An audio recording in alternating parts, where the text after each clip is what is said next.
Cut it out, Bo. Go downstairs. Go.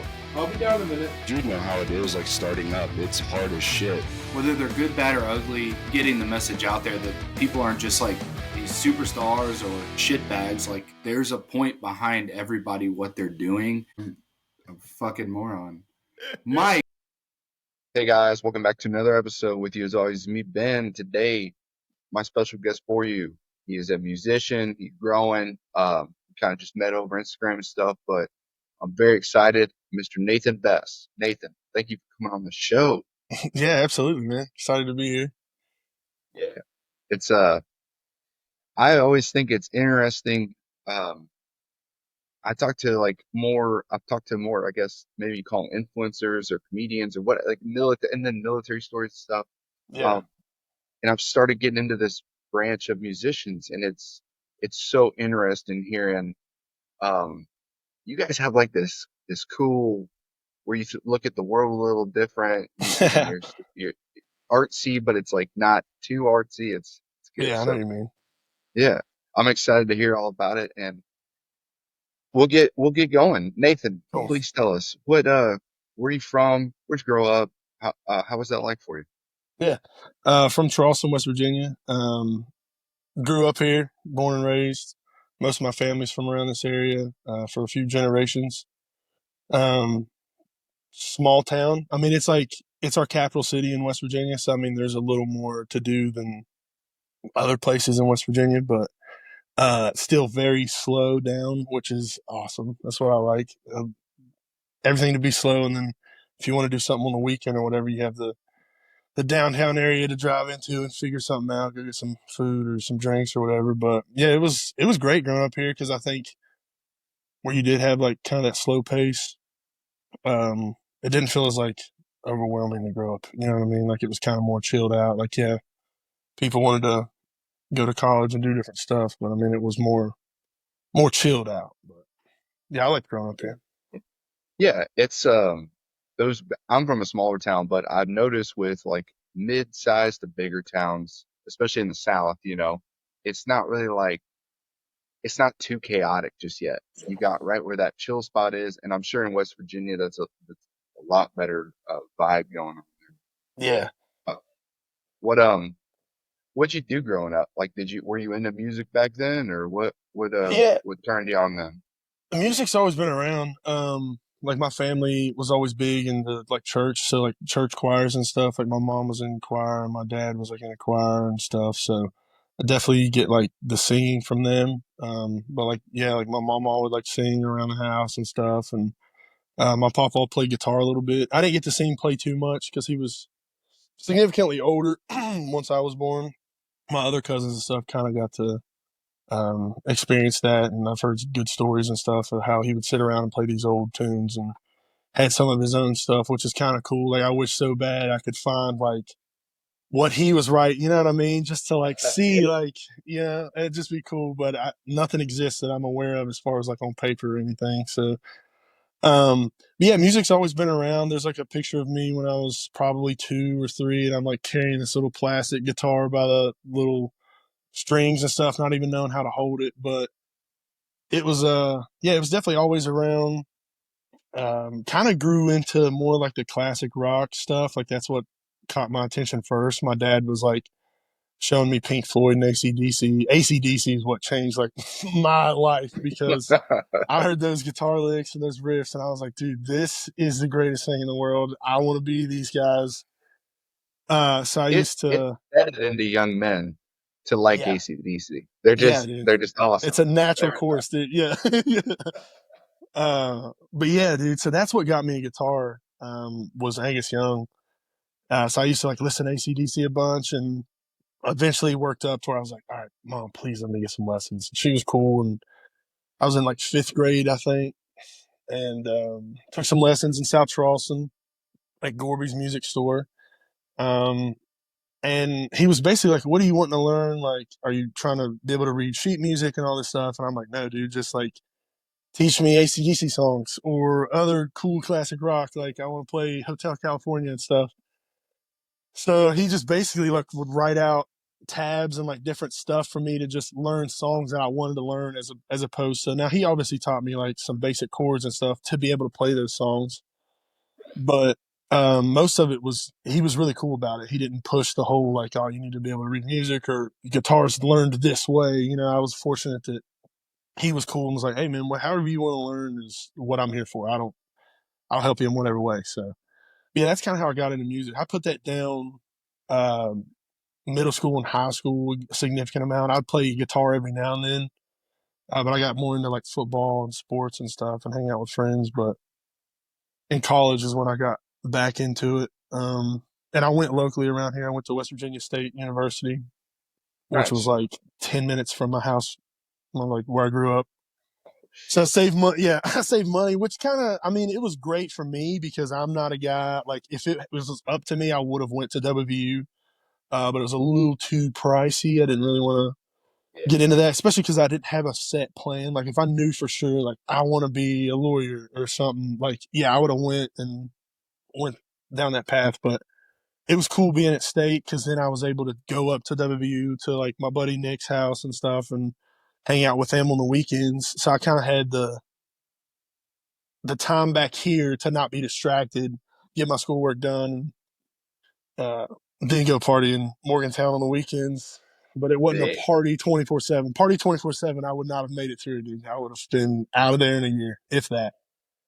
I think that's like a big thing for like college kids, like because I unsuccessfully attended college at 18, but I went to a state, Missouri State, and Okay.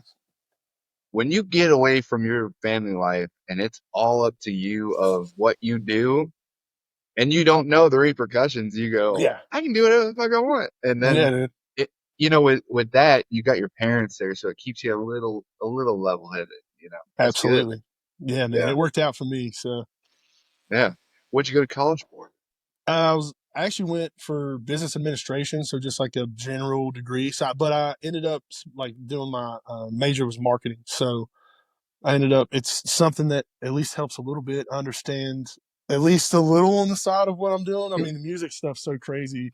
If it wasn't for my friend Bryce, I would be nowhere right now. He's my marketing guy, and he doesn't have a marketing degree, so that should say how much I actually paid attention through college. But yeah, so yeah, I don't know. I had plans of maybe using it for like getting into like sports or something and trying to like do like marketing for like WVU would be the dream. But the main thing was like just keep it something fun that I wanted to do. But then I quickly learned that like being in an office was not for me. I didn't like that aspect of like going to a 9 to 5 and being in like a cubicle and all that. So I did that for a little while and it drove me crazy. I couldn't do it. Just not made for it. Shout out to those people that can do that. Love you guys. It ain't for us, but it's I there. can't. Yeah, I can't do it. What were you playing music throughout college? Like, were you doing shows, or were you just kind of getting more into it? No, man. Yeah, just getting more into it. So I need to backtrack a little bit. Like when I was talking about classic rock and stuff, the "Oh Brother Where Art Thou" soundtrack also changed my life. So like because that Good one. opened me up to like because you hear gospel growing up in West Virginia, you know what I mean? We like it was Southern Baptist, so there was like some acapella stuff where it was like no music, people just singing. But then they also had piano and stuff. But that was about as most as it got, or as much as it got was like piano, and every now and then they'd bring like a CD with a backing track or something. But that's what you think of when you think of like gospel. And I'm like, oh man, like it kind of was boring to me.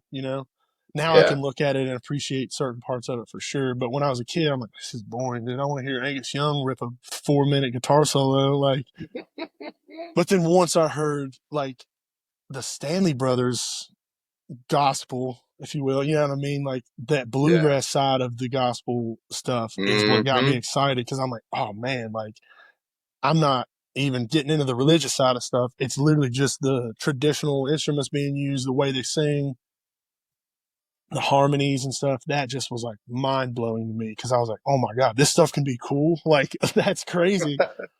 And then there's a festival around here called Vandalia. It's held on the Capitol grounds, and it's like a bunch of traditional, like Appalachia music. So people just show up with guitars and banjos and fiddles and jam around the Capitol. And then they have like guitar contests, fiddle contests. They have like best liar. So people get up and tell like stories that are lies, and like whoever has like the best story or whatever wins. I've never went to that part of it, but when I was a kid, I loved going and just walking around and hearing everybody jam. Um, but yeah, like you were saying, did I play in college? No, I was mainly just like sitting at the house, and that's when I was like, well, I'm gonna start learning like some more songs because I haven't done that in a while. I learned AC/DC when I was in 5th grade and like a little bit in middle school, but like maybe it's time to up the catalog just to hang out. You know, I had no plans Yeah. of playing anywhere. Then I got like super into Nirvana. Like I always liked them, but then the Montage of Heck came out on um, HBO, I believe, and it was like a Kurt Cobain documentary thing. It kind of looked at all of like Nirvana and stuff, and I got like super into the Unplugged album. And so I was like Oh learning like man. I was learning like Oh Me and like that Meat Puppet song, whatever, and then just like his Lead Belly cover and stuff like that. And so then it just, I don't know, it just kind of got to more, all right, I'm going to try to learn this and learn that. And, but never had intentions of doing a show or anything, man. I mean, I was always so scared. Like I would play around my friends, like guitar is fine. For some reason, I'll play guitar in front of, I feel like a million people could show up and I'm not going to care because I expect nothing good to come out of it, you know? But like when it comes to singing, like I didn't want to tell anyone that I could sing. I like would be in the car and sing, shower, big time shower singer right here, you know. So I put like Steel Drivers on and like sing with Chris Stapleton and stuff and Oh yeah. stuff like that. But I never was like, hey, check this out. Cause I was so afraid that I was the guy that's on American Idol doing the tryout. And he's like, you guys are going to regret this forever. And he is so bad. You know what I mean? Like those people really do think they can sing. And that's what Yeah. scares the shit out of me is because like when you're delusional, you don't know you're delusional, you know, like you like, and that scared me for the longest. And there's still times where I'm like, dude, you guys are lying to me right now. Like, there's no way you're liking my stuff this much. But yeah, it was just always so scary for me to sing. So I never planned on showing anyone. But my friend Bryce that I brought up earlier, he was always pushing me like, dude, you got to do something with music. Like you can sing, you can play guitar pretty good. Like just try something. And I was always like, no, dude, that is lame. I'm not doing it. It's just it's not a way to make money or whatever. You know what I mean? Just all the typical excuses, anything I could say to keep away from it because I was scared. And then last year was actually when I played my first, like, in front of people um, thing you can call it. It wasn't really a show. It was like a songwriter circle Hmm. in St. Albans, which is close to Charleston. Can't remember the date. It was like sometime in May. So we came up on a year of it just not long ago. But it was, I almost don't even count this one because it was mainly my friends and then like 3 people I didn't know. So there was like 8 people there and it was me and my cousin was on stage with me and then another guy, John Bird. Um, but we just sat up there and like I'd sing a song, then he'd sing a song, then they'd sing a song. I don't know if you know how like songwriter. So that's a pretty common like format Yeah. for, yeah, okay, cool. So you're familiar with that. Yeah. Hmm. Um, but yeah, so did that, and then June 20th was the first time I played in front of like a lot of people. It was a lot to me at the time. I think it was probably like 30 people at an open mic, which was so scary to me. Scary. Yeah. Yeah, very scary. It was at Folklore Music Exchange in Charleston, and played 3 songs, got off, and everybody was like, "Dude, holy crap! Like, where can we find your stuff at? Like, do you have stuff online?" I'm like, "Nah, dude, I don't. I'm just amazed that you guys are clapping right now. You know, like it just blew me away. Yeah. And the amount of love I got from it, I was like, okay, well, let's see if I can get a show. And that's what kind of started this. So we're under a year on even trying. So this is Yeah. it's pretty crazy. It's all happened pretty quick, but yeah, that was a long answer to say no, I didn't play in college. No, no, I liked it. That was good. It I, 2 things from that, I guess, because number one, I always kind of liked the older country sound, but I recently passed. I say probably since COVID, I guess. COVID kind of had a resurrection of a lot of music where like, because people were making more and you heard a lot more. So I, I really dove in on the bluegrass sound. And like, to me, like that fiddle sound, I just had Philip Bowen? Yeah, Philip, dude, actually, crazy little story here. He probably doesn't even know this. We Yeah. went to the same school for a while. So Oh Philip, my gosh. yeah, so Philip Bowen, his family's from the Montgomery area. I want to say, yeah, I'm not going to say where I think, but Montgomery area, which is near Charleston, and my family's from there. So I lived up Camden Holler, which is near Montgomery, and Okay. from there to about fourth grade, and then in fifth grade, I moved to a town called Cross Lanes, which is like 10 minutes from Charleston, and that's where I've been since. But Philip went to the same school as me right there, and he was more of like Dang. he's older than me, so he was with my older cousin like Jenny. But yeah, dude. So nice little fun fact right there for you. But yeah, go ahead. Sorry, Yeah. Philip. No, you're good. That's interesting. I just had him on Okay, last sick, week or dude. two. Nice. Yeah. Uh He's awesome. Super he was nice. oh yeah, and that dude can play and he Yes, he can can. sing. Yeah, he can. Yeah. And we were talking about that music thing about like I love that sound of a fiddle. Like it is so like serene. I don't know what the Yeah. deal is that it draw, but that what you were talking about, like the Oh Brother Art Thou album. It's Yeah. because it's all simple stuff that people could play on a porch, and Absolutely. it just sound and those harmonies. Like that's why everybody likes the Eagles. That's why they Yeah. sound so good. It's all Yeah. drawbacks to those old, and then and I'm rambling because I love music. No, Sorry, yeah. No, dude. I No, love I'm all uh about this. I'm loving where you're going with this. Yeah, keep going. I love it. Yeah. Do you know Charlie Crockett? Absolutely. Yeah, dude. Yeah, he's Yeah, great, he's a and he's man. bringing that old country sound back, like traditional. Absolutely.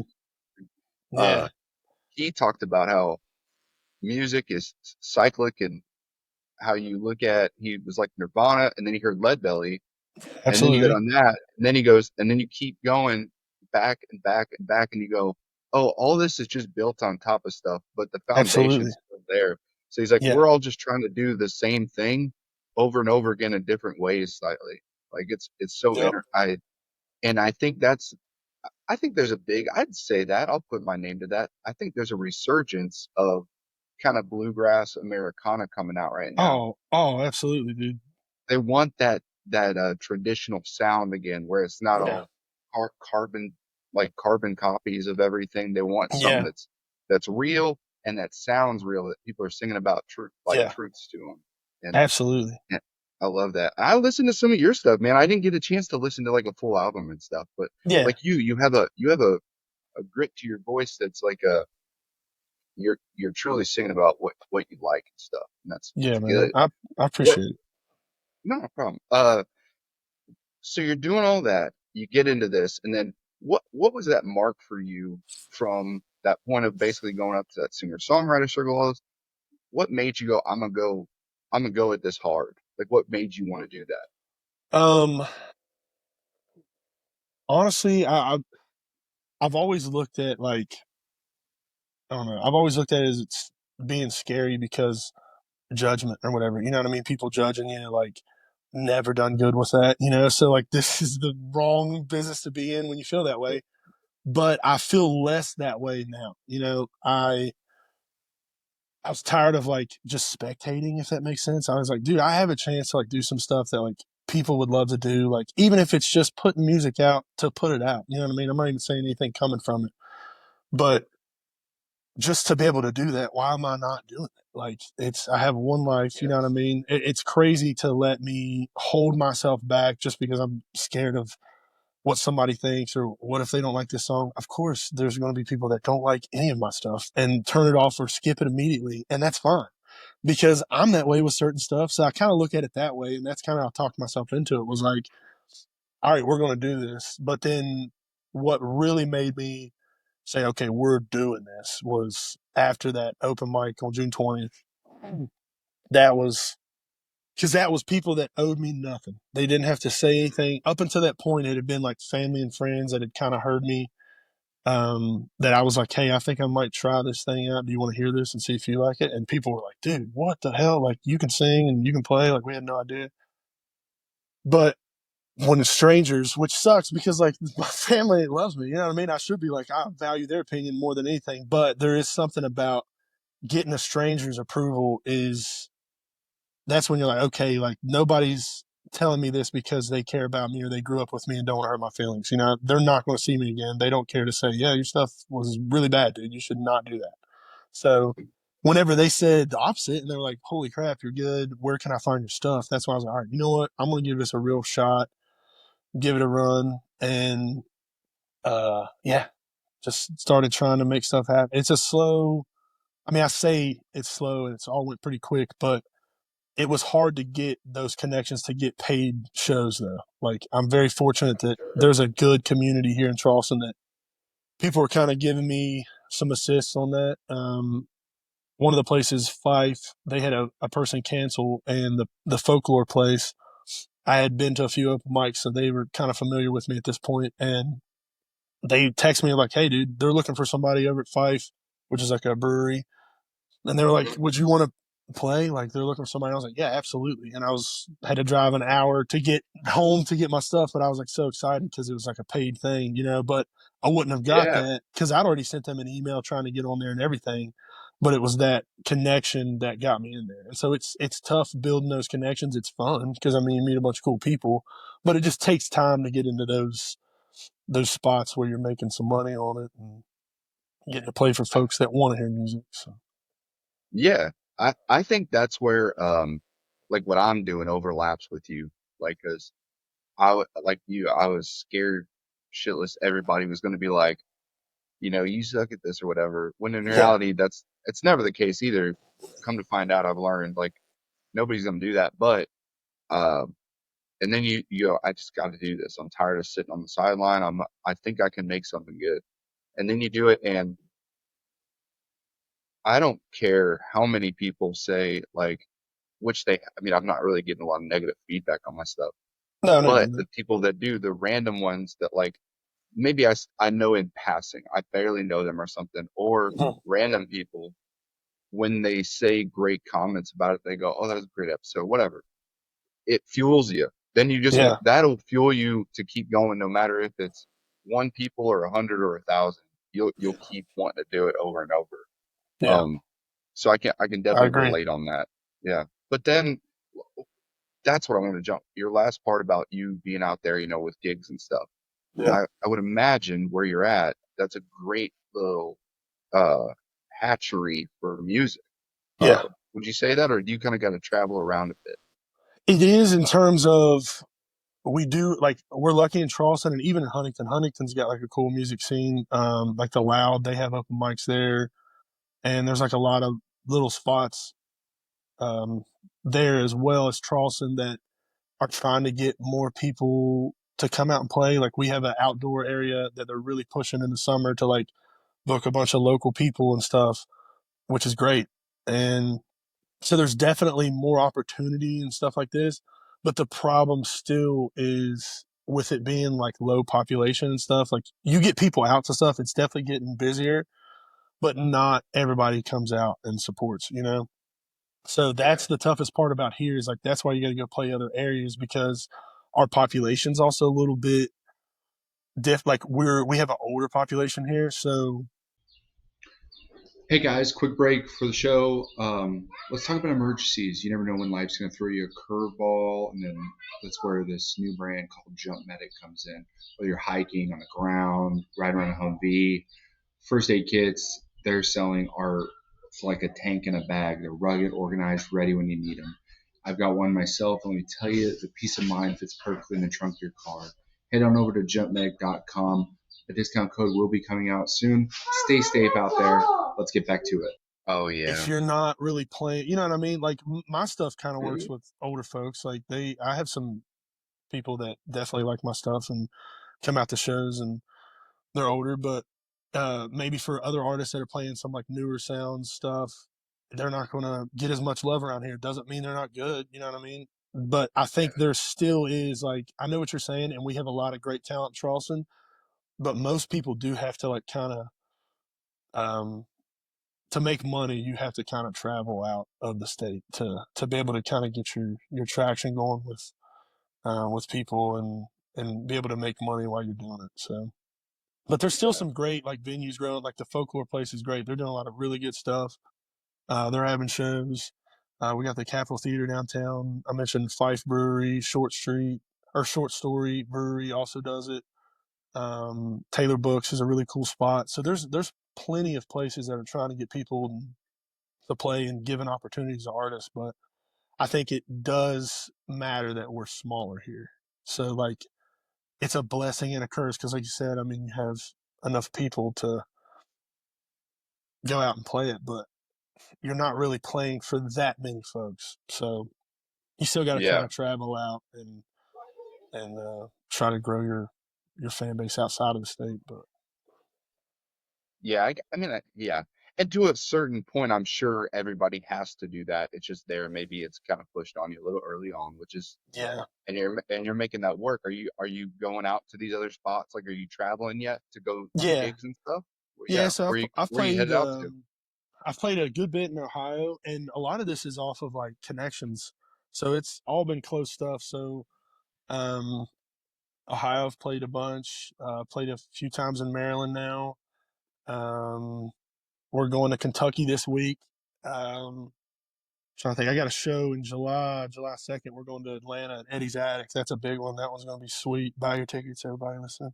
But Yeah. um, yeah, man, I'm starting to get further and further out, which is cool. Feels cool. But I mean, I love playing back home. Like I would play here in Kentucky and Ohio for the rest of my life. If you know what I mean, like those people show me a lot of love. But I'm kind of using this as like, dude, I want to get out there and see stuff. Like I want to go to Texas.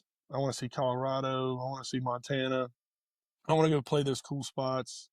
I want to see California. So, and then shoot, I want to jump over the ocean and go over to the UK and stuff. Those people love me over there, man. They're so nice and always sending me, Yeah. yeah, man, always sending me messages and stuff. And Rugged Revival guys, I was on their podcast. They're from the UK. They cover like country and stuff over there and over here, but they're based out of England and stuff. So I mean, it's cool just to know that, hey, if I want to, I can probably go there. Even if I'm playing for like 15 people, who cares? It's giving me a chance to go see some cool stuff that I've always wanted to see, and I can play some music and meet some friends along the way. So works Yeah. out.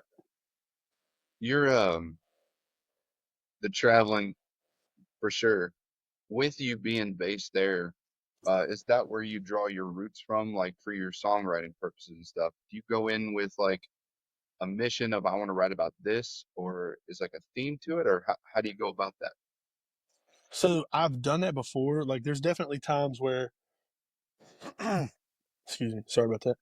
There's definitely times where like I'll think of a topic. I'm like, man, I really want to write a song about that. Like I have a song called Something About the Smell, and it's about cocaine. And Yeah, yeah, yeah, and how that came about actually is I saw an Instagram comment, and the Instagram comment was like, "I don't like cocaine. I just like how it smells." And I was like, "That's hilarious. I want to write a song like that."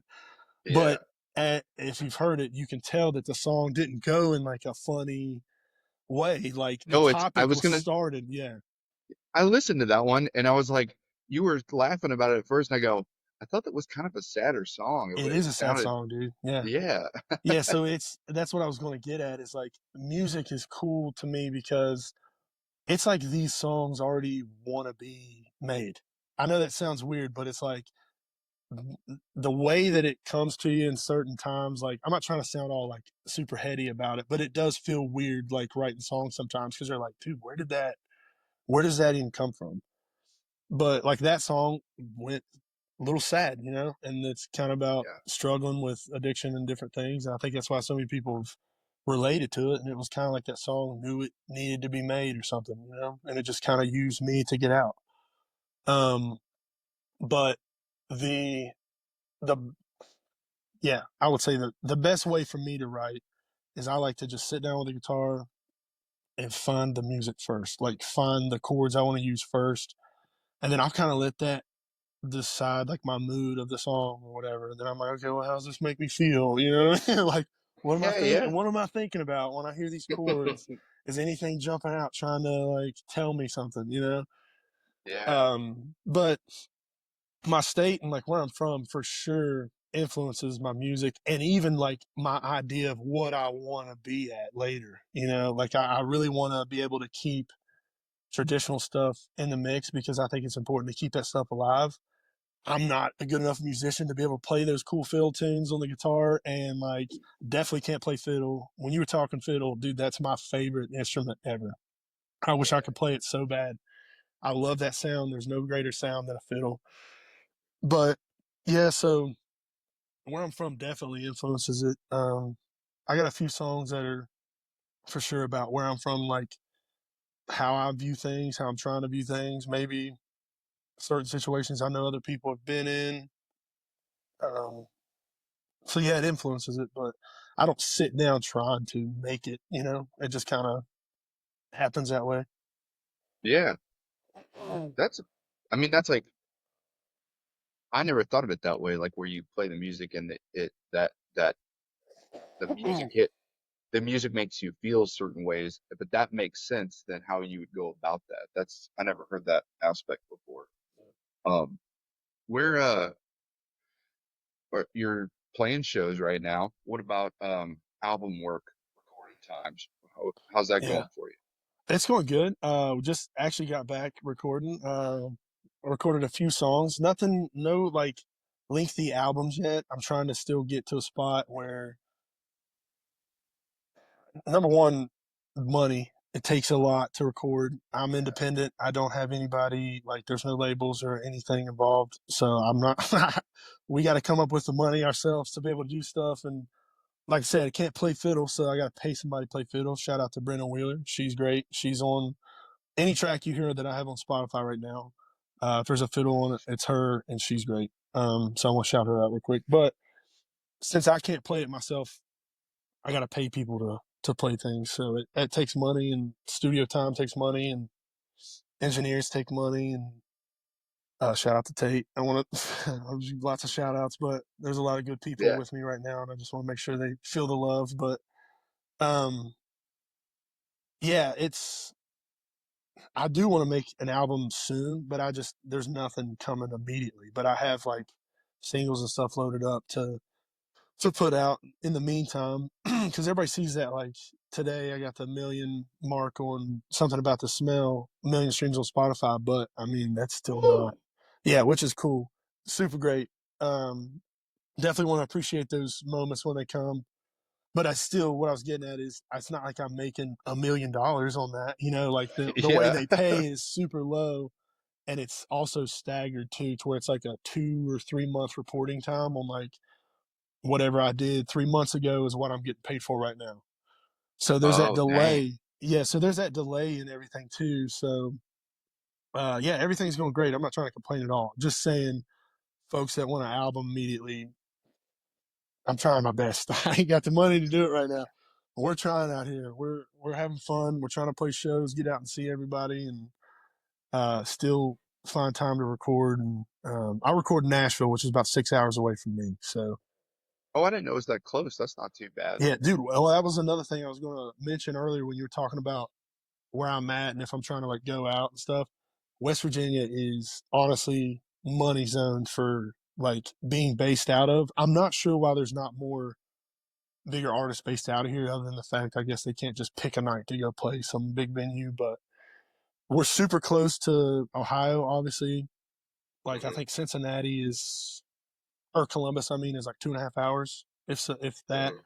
Hmm. Pittsburgh is around 3 hours for me. Um, Charlotte is close. Um, yeah, I mean, we're in that little pocket. Like you can kind of just go around and Yeah. see that there's a lot of really good areas that it touches. And Nashville, like I said, it's just 6 hours. I mean, that's not that bad of a 6 hours is nothing. And plus, it's a different time zone, so you actually get an hour when you're going in. So you kind of get that hour Yeah. back to if you needed to make a show or make a meeting or something. But yeah, it just takes time where I record there because I gotta book a studio time, make sure all that stuff's good, and we're trying to make it work. Yeah. Well, you're doing all the right things, obviously. I know you're talking about shows everywhere and stuff. I don't know how it works necessarily, so maybe you can fill me in, but with like a tour, right? I know a lot of guys, they do tours of those small places still. Do you have something that Yeah, works for that or? yeah. So how we're trying to do it right now is we're basically looking at um, the map, you can say. We're just figuring out from Spotify, I look at what cities have like the most interactions with my stuff. So I can tell like where most of my listeners are from. So I try to use statistics as much as I can. I know statistics in country music, people are like, what are you talking about? But everybody does this. They look at like where their markets are so that way they can try to get shows there. And also when you're emailing the venues, which is how you get in there, you can kind of say like, hey, this is what I'm doing. I should be able to sell these many tickets or whatever. And then they can kind of look at your, what is called a press kit. You attach like some music, some photos, some videos of you playing live. And then like I put some stats on there. And that way the venue can see that and they can determine, hey, yeah, we'll get this guy for this date. But that's what we're doing right now is looking at those cities and then kind of mapping venues along the way. And then we're trying to email them and say, hey, we have these dates, this block of dates available. Do you guys have anything? Would you want me to come there? And hopefully they say yes. Most of them don't reply because I'm sure they get flooded. I can't even imagine being that. Yeah, like that would be annoying to me. I couldn't do that job as just reading through emails all day, booking music. That would probably be tough. But yeah, so that's kind of how it works. That we're trying to do that, but where people don't always get back to you, the people connection is the best thing. So if you have a way to get in, like somebody's already played there that you know you're friends with, they can hook you up with who they talk to, something like that. Then you can kind of build a little tour. Right now, I'm pretty full for the summer, so it's worked out. I got plenty of stuff here in the state, and then also doing Ohio. I got some Kentucky shows coming up. I got Georgia, like I was talking about. But yeah, we're making it work for now. Next year, I'm hoping to have a little more connections and a little bit more of an organized tour, like you're getting at. So like we'll have a more of a straight line set up to go, or maybe like a circle. And I've even talked about some bands here in Charleston, like Dowcord. Love those guys, and Woodbine. They're great as well. Look those two people up; they're great. Oh yeah. We talked about maybe getting on doing like a little caravan tour that way, just us. Like so it'd just be like three because we have a full bill every time, so we can go to a venue and be like, hey, we got these three people ready to go, or these three sets anyway. And doing it that way. So that might be something we look into next year, but it's definitely going to be more organized. This year we're just filling it out because like I said, it's our first year doing it. So like me and my buddy Bryce, or mainly him, shout out to Bryce again, because he's the one dodging emails and having to send stuff out and deal with all the dates and stuff. So, but Yeah. And that's yeah, that's awesome, man. Like from where you came to that to like, and especially because it was like such a, you hear a lot of guys, they're working their whole life at music and stuff, and really you're kind of just jumping headfirst into you're right at the beginning of that journey, but it's taken off with quite a good spark, for yeah, starting out like that. So that's awesome. What absolutely. I always wonder from like musicians, what I know we talked a little bit about it with what inspired you as a kid. Who would you say like maybe right now, like they don't gotta be perfect, but your top around your top three that like really influence you and like what they Oh, I guess maybe what you're kind of going for and stuff, or what has yeah. helped you. Um, top three artists that number one for sure, Tyler Childers. Like when I heard his stuff, it was kind of like, holy crap, like because it just It's a felt like this it's is where I'm amazing. from. Yeah, and it Yeah. feels like because he has those traditional stuff sprinkled in. He's got so many great musicians around him, and they do it the right way. I think everything he's done, it seems like it's been just the right move. And um, so yeah, definitely Tyler. Chris Stapleton's cool. I like his like career path because he was like a writer, and then was like with Steel Drivers playing Yeah. bluegrass, just ripping. Oh man, I People don't love know about Steel his Drivers. a lot of people don't know about his albums with them. And I'm Yeah, like, it's crazy. they are so good. That's my I favorite would Chris, man. I'm gonna yeah, say it. That's my yes. favorite stuff. I mean, all of his solo stuff's Yeah. great. I'm not even Yeah. down talking that at all. But it's just maybe it's because that's how I found him. But Steel Drivers for sure. Like that's what I love that. But Oh yeah, yeah. so Chris Tyler, I like Sturgill, man. No, just Oh three Kentucky yeah. guys. Three Kentucky guys are my top three. That shows you how much of a powerhouse Kentucky is with music.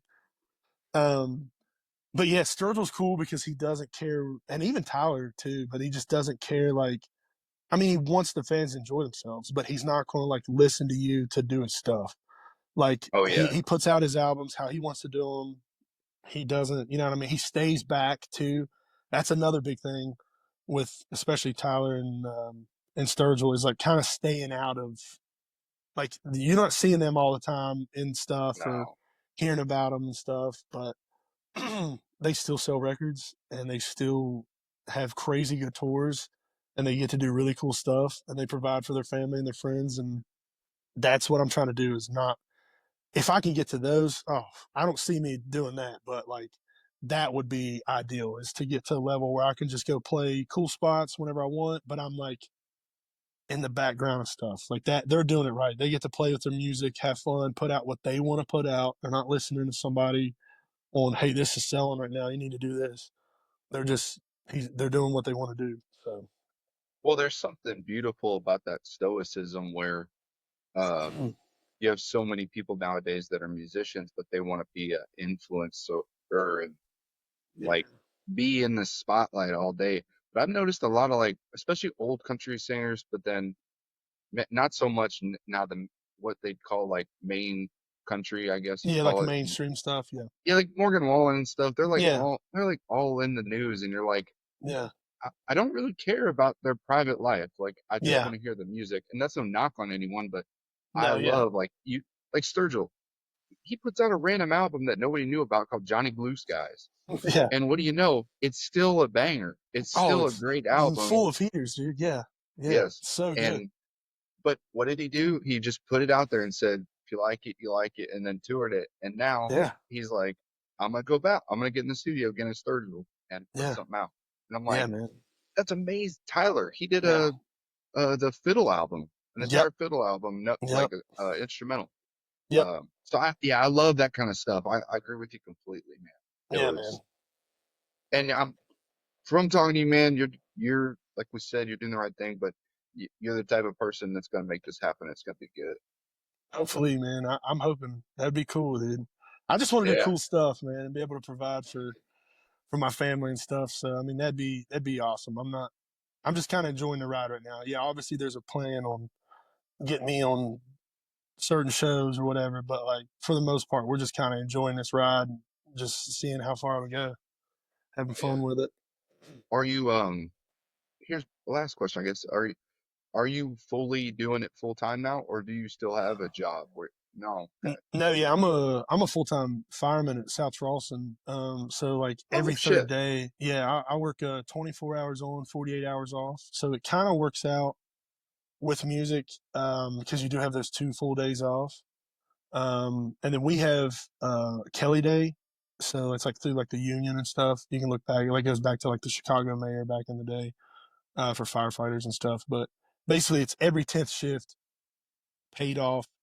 So I have at least once a month is what it ends up working out to a stretch of 5 days. And so you can kind of puzzle piece stuff together to where you can have like 2 weeks off if you need to. And then guys will work a trade for you. And then now you owe them a full 24 hours at some point later in the year. But we're all super close knit and people help you out whenever you need something. And they're all super excited with my music stuff. They've supported me a bunch. Super grateful to all those guys. Those are my brothers. And but yeah, so it's easy for me to get off work when I need to. So I'm super blessed with my job and I love it. It's the greatest job ever. So, Yeah. uh, but yeah, I was so wondering where the mustache came from. That yeah, dude, that's answers it. it. That's it.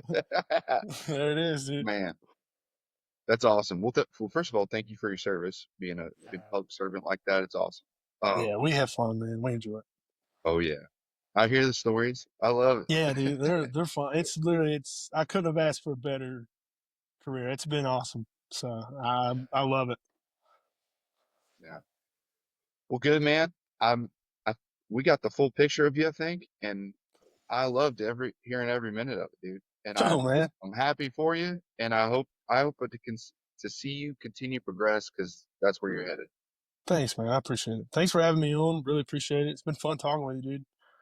So Where can everybody find your stuff at? I know your music's on all the streaming stuff, but is there anywhere you yeah, want to direct people? mainly like Instagram is how people can keep up with like when I'm playing and where. So at Nathan Best Music on Instagram. I do have a Facebook page. I try not to use. I know people are big on Facebook. I'm not a fan of it. I just rather stay on Instagram, but I do keep Facebook up to date too. So YouTube channel, all that. Just check me out wherever you want. No pressure, but would be pretty cool if you did that. And also July 2nd, Eddie's Attic, Atlanta, Georgia. Please buy tickets and come hang out. And we got a cool show planned for it, so hope to see everybody there. Hell yeah. We'll have the links too down in the bottom, so everybody can click on that. Please go check him Definitely. out. His music is sick, and we look forward to hearing from you. Thank you for coming on, Nathan, and thank y'all for listening.